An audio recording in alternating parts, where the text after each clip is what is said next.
Voici votre résumé éclair sur le protocole d'urgence face à une altération de l'état de conscience. Qu'un collègue ait une simple faiblesse ou s'évanouisse complètement, savoir quoi faire quand le cerveau décroche est une compétence hyper cruciale qui peut littéralement sauver une vie.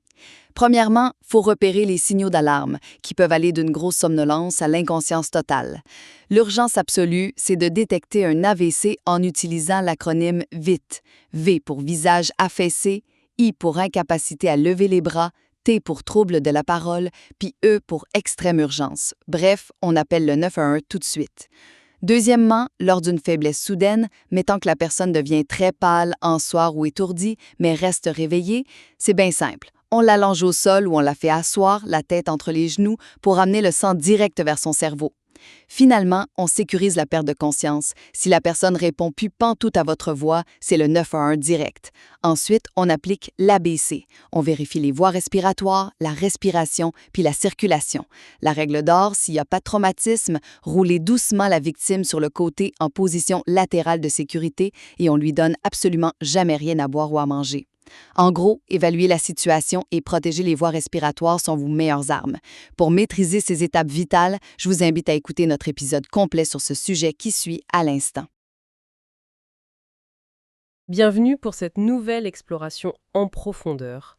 L'ambition, aujourd'hui, comme à chaque session d'ailleurs, c'est de s'emparer d'une véritable montagne de sources, des notes, des documents complexes, parfois même très arides, pour en extraire le nectar intellectuel. C'est exactement ça. L'idée, c'est vraiment d'offrir un raccourci vers la connaissance à tous ceux qui nous écoutent. Voilà, trouver ces petites pépites d'informations qui transforment notre façon de voir le monde, mais sans faire subir à personne l'épuisement d'une surcharge de données. Et je dois bien que le matériel source au menu aujourd'hui, à première vue, il est d'une banalité bureaucratique absolue. Ah oui, c'est le moins qu'on puisse dire. N'est-ce pas? On plonge dans la 9e édition du manuel officiel de secourisme en milieu de travail, publié par la CNUST du Québec. Quand on regarde la couverture, honnêtement, on s'attend à une succession de tableaux, de normes légales et de puces rébarbatives. C'est l'effet que ça fait, oui. Sauf qu'en grattant un peu, je suis tombée de ma chaise. Ce manuel se révèle être un véritable thriller sur la biologie de la survie. C'est une dissection fascinante de la psychologie humaine sous une pression extrême et presque un manuel d'ingénierie sur notre propre vulnérabilité corporelle. Absolument. Derrière ce langage très clinique, très réglementaire, on parle quand même d'un document de plus de 250 pages, on trouve en fait les principes fondamentaux de la mécanique du vivant. C'est fou! Et l'objectif de notre séance de décryptage d'aujourd'hui, ça va être de resserrer considérablement notre lentille. On va laisser de côté les normes sur la taille des pansements ou le nombre de compresses pour se concentrer spécifiquement sur le chapitre 2 du manuel. Le fameux chapitre 2. Exactement. Et plus particulièrement sur son protocole médical 2. C'est le segment qui traite d'un phénomène très précis, à savoir l'altération de l'état de conscience. Et pourquoi ce passage précis? Parce que ce document nous permet d'analyser non seulement le chaos physiologique qui s'installe quand la perception de la réalité d'un individu bascule soudainement, mais aussi la manière dont une structure d'intervention extrêmement rigide sert de bouclier contre la panique. C'est exactement ce qui m'a frappé à la lecture de ce chapitre. Avant même de nous dire comment toucher ou soigner une personne en détresse, le manuel aborde le théâtre de l'urgence. Le théâtre qui se joue directement dans la tête du témoin de la scène. C'est souvent l'aspect le plus négligé en fait. Totalement. Le document reconnaît avec une grande lucidité que le premier véritable obstacle à la survie de la victime, c'est la tempête émotionnelle de la personne qui observe. Les sources détaillent les réactions neurologiques face à un stress intense et inattendu. La fameuse réaction de stress aigu. Oui, on y parle de l'effet tunnel, cette réaction un peu archaïque où notre vision périphérique disparaît complètement. Et même notre ouïe, elle se rétrécit dramatiquement pour ne capter que la source immédiate de la menace. Et il y a aussi la distorsion temporelle. On semble s'étirer en une minute interminable. Le manuel identifie les réactions classiques, comme la fuite ou la sidération totale, mais il met vraiment l'emphase sur l'attitude de combat. Et cette notion de combat, je pense qu'elle mérite qu'on s'y arrête un instant. Car le manuel ne parle évidemment pas d'une confrontation physique. Bien sûr que non. Il décrit plutôt une bascule psychologique interne. C'est cette fraction de seconde où un esprit humain, face au chaos absolu, décide consciemment de s'engager dans l'action plutôt que de subir la paralysie de la peur. C'est un choix fort. Cette décision interne de combattre la situation par l'application d'une méthode, toutes les connaissances médicales du monde restent lettre morte. C'est très juste. Et une fois ce cap mental franchi, une fois les lieux sécurisés, le manuel impose une approche universelle et systématique pour évaluer la situation, ce qu'ils appellent l'appréciation primaire. Oui, le fameux algorithme de base. Beaucoup de gens ont déjà entendu parler de l'acronyme anglais ABC, tu sais, Airway, Breathing, Circulation, donc l'évaluation des voies respiratoires, de la respiration et de la circulation. C'est un classique qu'on voit partout. Sauf que ce manuel exige une étape préliminaire non négociable, symbolisée par la lettre L. La lettre L pour l'état de conscience. Donc, avant même de se pencher sur la bouche de la victime pour le A, avant d'écouter le souffle pour le B, ou de chercher un pouls pour le C, le protocole exige ce fameux L. C'est vraiment la priorité numéro 1. Oui. Et ce qui est remarquable, c'est la façon dont le manuel définit la conscience. On oublie les débats philosophiques complexes sur l'âme ou l'esprit, hein. Pas le temps pour des cartes en situation d'urgence. Voilà. L'approche est d'une clarté redoutable et se résume à une question binaire. Est-ce que la personne est alerte, éveillée et réactive? C'est aussi simple que ça. Concrètement, est-ce qu'elle réagit logiquement à la voix qu'on interpelle? Si on la pince ou qu'on stimule la douleur de façon sécuritaire, y a-t-il un mouvement de recul? Si toutes ces réponses sont négatives, bam, l'état de conscience est officiellement altéré. C'est ce constat qui agit comme un déclencheur pour activer instantanément le protocole 2. Et cette définition volontairement binaire, elle est vraiment le fruit d'une conception pensée pour l'urgence absolue. Sur le plancher d'une usine bruyante ou au milieu d'un bureau à air ouverte, il n'y a tout simplement pas d'espace pour la nuance. Non, il faut agir vite. C'est un interrupteur. Le système est soit allumé, soit éteint, soit en train de clignoter dangereusement. Lorsqu'un individu ne réagit plus de façon cohérente aux stimuli verbaux ou tactiles, cela signifie qu'à l'intérieur du crâne, le système nerveux central vient d'allumer tous ses voyants rouges pour signaler une défaillance critique. Une alarme générale. Exactement. La fluctuation entre une simple somnolence et l'inconscience totale va dicter l'intégralité de la chorégraphie du secouriste. Pourquoi? Parce qu'elle indique une perte progressive des mécanismes d'autoprotection du corps. Bon, décortiquons tout ça. Car l'altération de la conscience, contrairement à ce qu'on voit dans les films hollywoodiens, ce n'est pas toujours le grand évanouissement dramatique où la personne s'effondre d'un coup, le fameux trou noir immédiat. Loin de là. Le manuel déploie vraiment tout le spectre de cette détérioration. Et ça commence par le premier stade, qu'ils appellent la faiblesse soudaine. Et attention, dans ce contexte clinique, une faiblesse soudaine, ça n'a rien à voir avec le petit coup de fatigue qu'on ressent vers 15 heures après une grosse journée de travail, hein. Non, on parle de toute autre chose. On parle de signes tangibles et très inquiétants. La personne se met à montrer une confusion inhabituelle, une désorientation par rapport au lieu ou au moment de la journée. Son teint devient soudainement très pâle. Des sueurs froides, une moiture anormale apparaissent sur la peau, accompagnées d'étourdissements suffisamment intenses pour l'empêcher de se tenir debout. Ce qui est fascinant ici, c'est la manière dont ces symptômes illustrent l'incroyable vulnérabilité de notre cerveau face aux fluctuations de son environnement interne. Le manuel insiste sur un concept vital. Lequel? L'âme. Ah, c'est une excellente image. En fait, le cerveau humain est un organe d'une exigence tyrannique. Il ne stocke absolument aucune réserve d'énergie. Il a besoin d'un approvisionnement constant, ininterrompu et massif en oxygène et en glucose pour maintenir ses milliards de connexions. Il consomme énormément. C'est un gouffre énergétique. Dès que cette chaîne d'approvisionnement subit la moindre perturbation, le cerveau agit un peu comme un téléphone intelligent dont la batterie tombe à 1%. Il commence à couper les systèmes secondaires pour préserver l'essentiel. D'où la confusion et la faiblesse. Voilà. La vigilance, la logique spatiale et le tonus musculaire sont toujours sacrifiés en premier pour sauver les fonctions vitales de base. Mais ça explique cette liste impressionnante de causes potentielles qui est détaillée dans le manuel. Ça montre à quel point notre équilibre est fragile. Les causes sont innombrables, oui. Le manque d'oxygène au niveau cérébral, ça peut venir d'un problème mécanique au niveau du cœur qui n'arrive plus à pomper le sang jusqu'à la tête.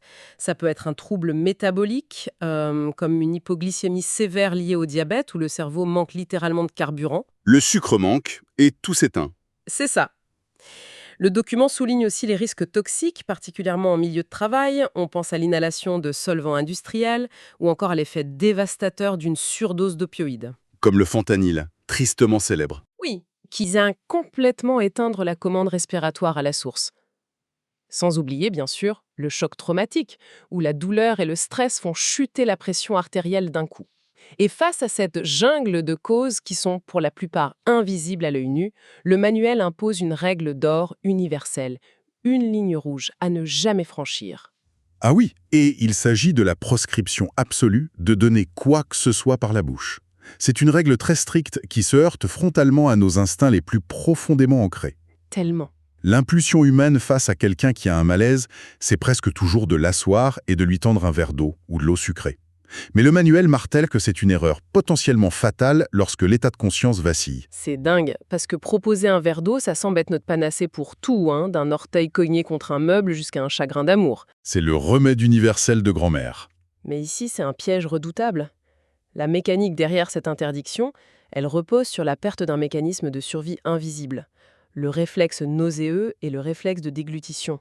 Quand le cerveau commence à s'éteindre et que la conscience s'altère, le contrôle musculaire s'effondre.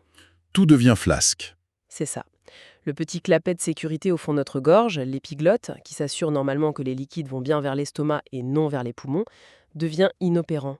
Tenter de faire boire une personne confuse ou à demi inconsciente, c'est prendre le risque presque certain d'envoyer ce liquide directement dans ses voies respiratoires. Et de provoquer un étouffement massif. Exactement. Les bonnes intentions se transforment immédiatement en danger de mort. Et cette gestion de l'abolition des réflexes de protection des voies aériennes nous amène directement à l'intervention physique qui est préconisée par le protocole 2. Face à une faiblesse soudaine, si la victime est encore consciente, mais présente cette fameuse pâleur et ses étourdissements, l'approche est brillante. Brillante comment ? Elle consiste à utiliser les lois de la physique à notre avantage. Le manuel recommande d'allonger la personne immédiatement. Et si l'environnement ne le permet pas, on l'assoit en lui demandant de pencher la tête entre ses genoux. Pour faire remonter le sang. C'est de l'ingénierie liquidienne de base. On se sert de l'attraction terrestre pour aider le cœur à vaincre la gravité et forcer le retour du flux sanguin qui est chargé d'oxygène directement vers le crâne. C'est là que ça devient vraiment intéressant. Parce que si la situation se dégrade, si la faiblesse bascule vers l'inconscience totale et que la personne tombe dans ce trou noir tout en continuant de respirer, la gravité passe soudainement du statut de meilleur ami à celui d'ennemi mortel. Surtout si le corps reste sur le dos. Oui, si le corps reste sur le dos. Le manuel déclenche alors la manœuvre reine du secourisme, la fameuse PLS, ou position latérale de sécurité. Mais, mécaniquement parlant, pourquoi est-ce que la position sur le dos devient si dangereuse en l'espace de quelques secondes ? Le problème réside dans un muscle auquel on prête finalement très rarement attention. C'est la langue. La langue ? Oui. Lorsqu'un individu est pleinement inconscient, on l'a dit, tous ses muscles perdent leur tonus et deviennent flasques. Et la langue, mine de rien, c'est une masse musculaire relativement lourde. Elle subit donc fortement l'effet de la gravité. Ah, je vois le problème. Si la personne est allongée sur le dos, la base de la langue s'affaisse et vient s'écrasser contre la paroi arrière de la gorge. Ça crée ni plus ni moins qu'un bouchon de chair qui obstrue totalement la trachée. L'air ne peut plus atteindre les poumons, même si la poitrine essaie encore de se soulever de façon réflexe. C'est effrayant. Et c'est là que la PLS intervient ? La position latérale de sécurité résout ce problème avec une élégance mécanique redoutable. En faisant rouler le corps sur le côté, la gravité tire simplement la langue vers l'avant, ce qui dégage instantanément le passage de l'air. De surcroît, si l'estomac décide de se vider, ce qui arrive souvent, les fluides s'écouleront naturellement vers le sol, éliminant tout risque de noyade interne. Cette simple bascule sur le côté, c'est un geste d'ingénierie corporelle qui a sauvé et qui sauve un nombre incalculable de vies. Toutefois, en lisant la suite du protocole, on découvre une exception frappante. Un moment où toutes ces belles règles s'annulent complètement. Oui, l'exception traumatique. Le manuel devient extrêmement direct concernant les altérations de conscience survenant à la suite d'un traumatisme. Imaginons un contexte de travail classique.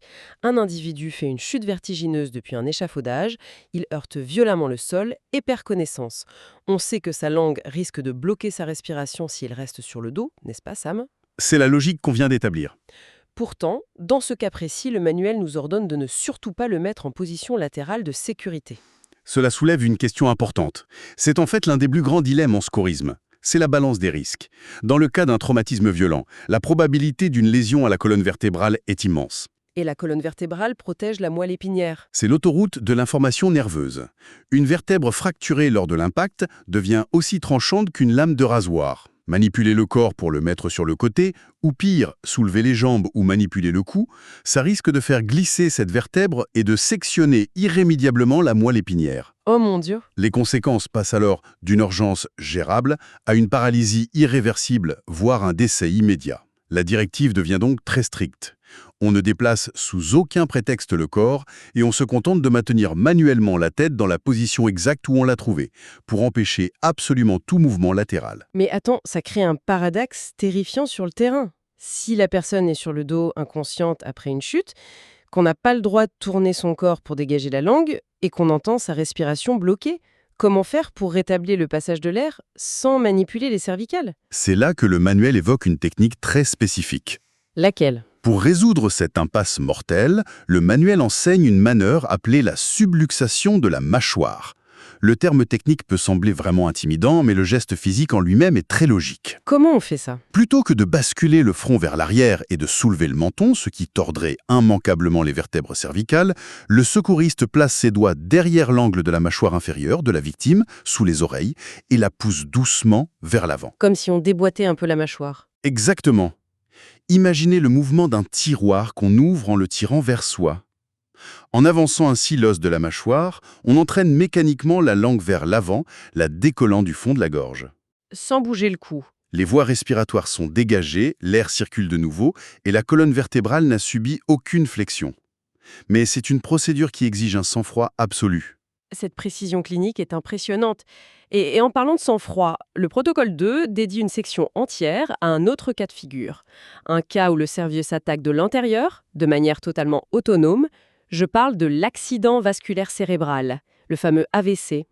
Le document décrit 2 mécanismes de destruction distincts qui entraînent cette altération brutale de la conscience. Comment la mécanique de ces crises internes fonctionne-t-elle concrètement? Pour visualiser un AVC de manière simple, il faut imaginer le réseau sanguin du cerveau comme un système de plomberie d'une complexité inouïe. D'accord, je visualise. Le premier scénario, c'est l'AVC ischémique, qui représente d'ailleurs la grande majorité des cas. C'est le tuyau bouché. Un caillot de sang voyage dans les artères et vient se coincer dans un vaisseau du cerveau. Ça bloque instantanément l'arrivée d'oxygène à toute la zone située en aval. Et les cellules meurent. Les cellules neuronales de cette région commencent à mourir en l'espace de quelques minutes. Et le deuxième scénario? Le second scénario, c'est l'AVC hémorragique. Là, c'est la tuyauterie qui cède. Un vaisseau sanguin se rompt sous la pression et le sang se déverse directement à l'intérieur de la boîte crânienne.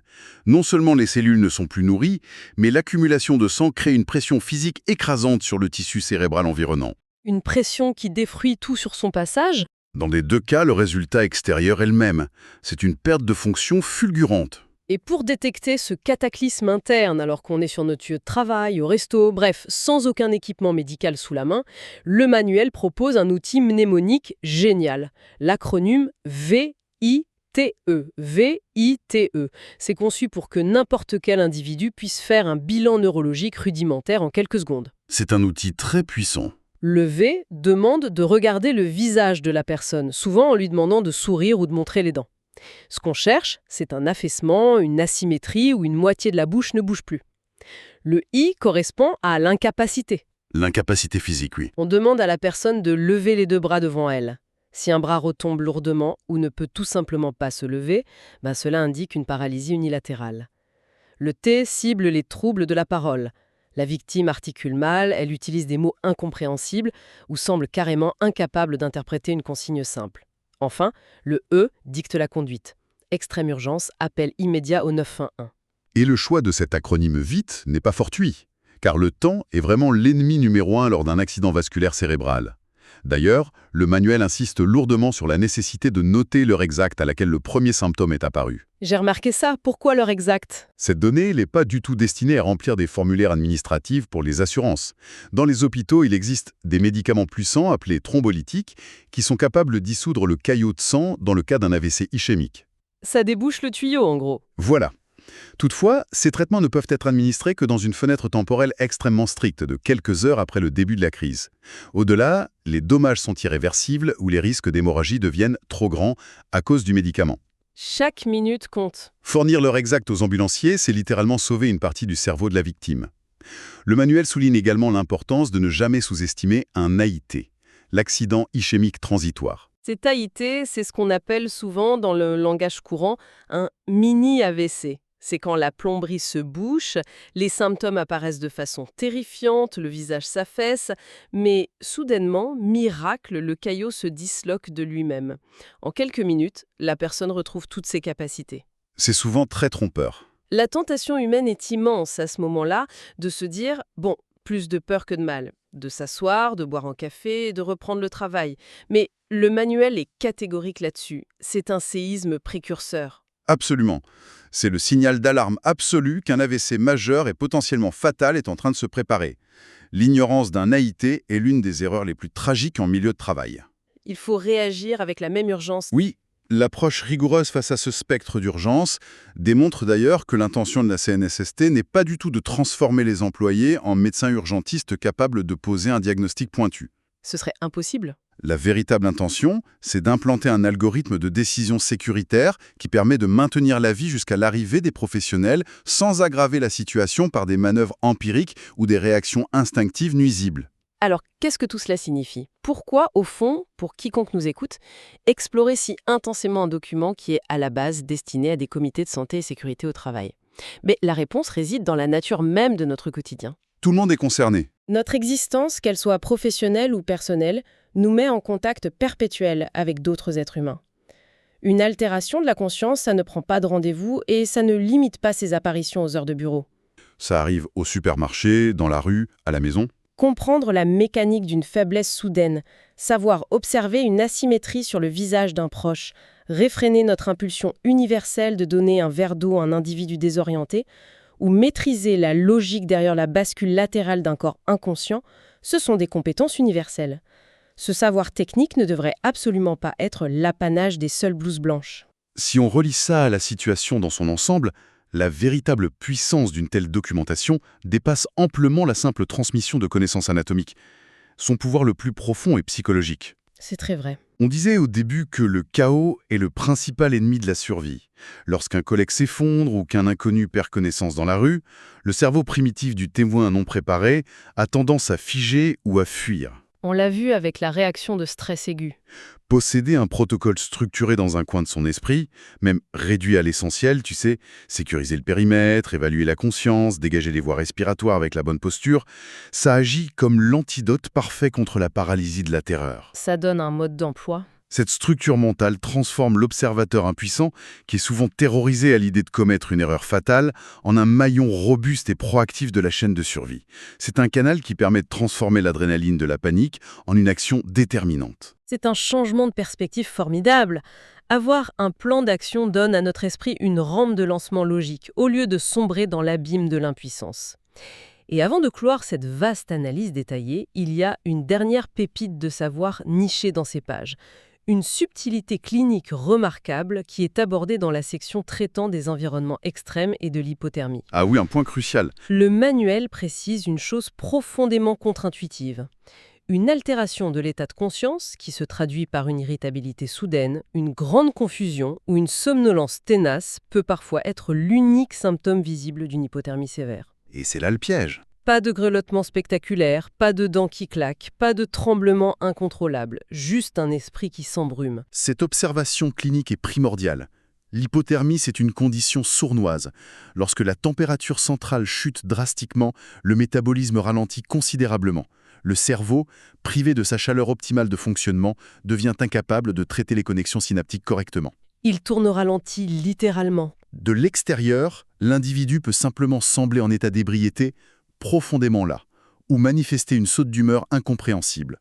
Si l'on ignore que le froid peut se manifester uniquement par cette confusion, on risque de laisser la personne s'isoler dans le froid, pensant qu'elle a simplement besoin de calme.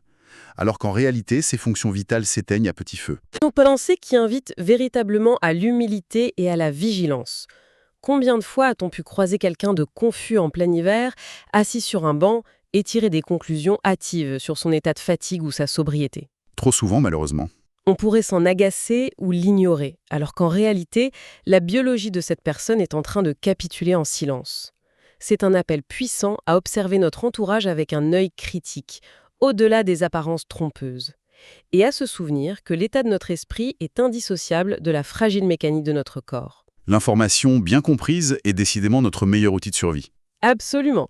Que toutes les personnes qui nous écoutent se portent bien, que les esprits curieux continuent de creuser sous la surface des choses, et gardons toujours l'œil ouvert sur le monde qui nous entoure. Fin de notre exploration pour aujourd'hui. À la prochaine.